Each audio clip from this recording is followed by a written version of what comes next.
Quand vient le temps d'acheter une entreprise, il y a des questions fondamentales qu'il faut se poser. La première, la plus importante, je dirais, pourquoi veut-on acheter une entreprise? Est-ce que ce besoin d'acheter une entreprise est d'abord un besoin motivé par du rendement financier sur du capital que je détiens ou surtout motivé par un champ d'intérêt dans lequel je veux me réaliser, je veux m'accomplir? Acheter une entreprise privée pour du rendement financier, je vous dirais, il faut savoir y consacrer qu'une partie de son portefeuille. Je vous explique pourquoi. Un placement dans une entreprise privée, c'est un placement à long terme. C'est un placement dans lequel on va mettre ses sous ou son argent et pour lequel cet argent-là va probablement être barré, locké, on dit en anglais locked, pour une grande période de temps parce que ce n'est pas un placement liquide. Par exemple, si je prends 150 000 $, je l'investis dans du stock de Apple ou de la Banque nationale, par exemple. Et je l'achète le lundi matin via mon courtier ou via Internet. Je détiens donc quelques instants après des actions de la Banque nationale. Je décide le mercredi que ça ne m'intéresse plus et que je veux les vendre. J'appelle mon courtier, je vends, je récupère mon argent et j'ai donc revendu mes intérêts dans la Banque nationale en 48 heures. Dans une entreprise privée, c'est pas mal plus compliqué parce que si je prends 150 000 $ puis j'achète une entreprise ou même juste des parts d'une entreprise privée, évidemment, le lendemain ou 48 secondes plus tard, je change d'idée. Il n'y a pas personne qui va vouloir racheter mes parts aussi rapidement. Il n'y a pas de marché secondaire pour des actions privées dans une entreprise privée. Premier élément, il faut être conscient que ça va être du long terme.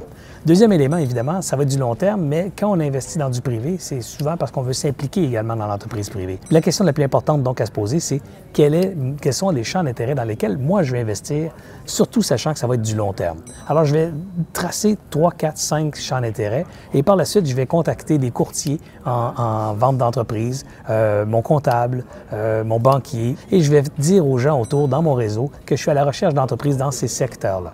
Donc ça, c'est la première démarche. La deuxième démarche, dès qu'on a identifié des cibles potentielles, il faut se préparer une première rencontre. Comment on se prépare une première rencontre dans le cas d'une entreprise qu'on veut acquérir? C'est la même chose que dans le cas d'une job qu'on veut avoir ou d'une maison qu'on veut acheter. On prend le maximum de renseignements sur l'environnement de l'entreprise. Ensuite, il va évidemment venir le temps où il va falloir rencontrer le cédant. C'est la personne qui normalement vend son entreprise, on la dénomme le cédant. Et je vous dirais ici qu'il faut être drôlement astucieux pour bien se préparer puis comprendre la dynamique. C'est-à-dire qu'un cédant, quand il veut vendre son entreprise, il faut comprendre qu'il vend pas juste des parts comme on vend des parts dans une action qu'on détient à la bourse, mais il vend aussi un projet de vie souvent. Alors lui, quand il décide de vouloir vendre ça, un, c'est pas nécessairement une décision qui se prend facilement, et deux, même quand elle est rationnellement prise, elle est souvent pas émotivement prise en même temps. Et c'est plus difficile de faire ce passage-là à la vitesse que vous êtes prêt à le faire en tant qu'acquéreur. Donc reconnaître qu'il y a une charge émotive importante dans ce type de transaction-là pour le cédant. Donc, on va écouter cet entrepreneur-là, on va écouter ces entrepreneurs-là parler de leur histoire. Ce que vous voulez savoir, c'est d'où ça vient cette organisation-là, comment elle marche, qui sont les employés clés dans l'organisation, qui sont les clients importants. Donc, vous voulez être à l'écoute de qu'est-ce qui crée de la valeur dans cette organisation-là. Création de valeur, c'est surtout les revenus, la capacité de générer des revenus dans le futur. Si ces revenus-là sont garantis par des contrats, c'est encore mieux. Si c'est des contrats récurrents, c'est encore mieux. Si ces revenus-là dépendent de systèmes et de procédures, est-ce que ces systèmes et procédures sont propriétaires de l'entreprise? Est-ce que c'est des choses qu'ils ont développées, qu'ils détiennent? Est-ce que c'est documenté?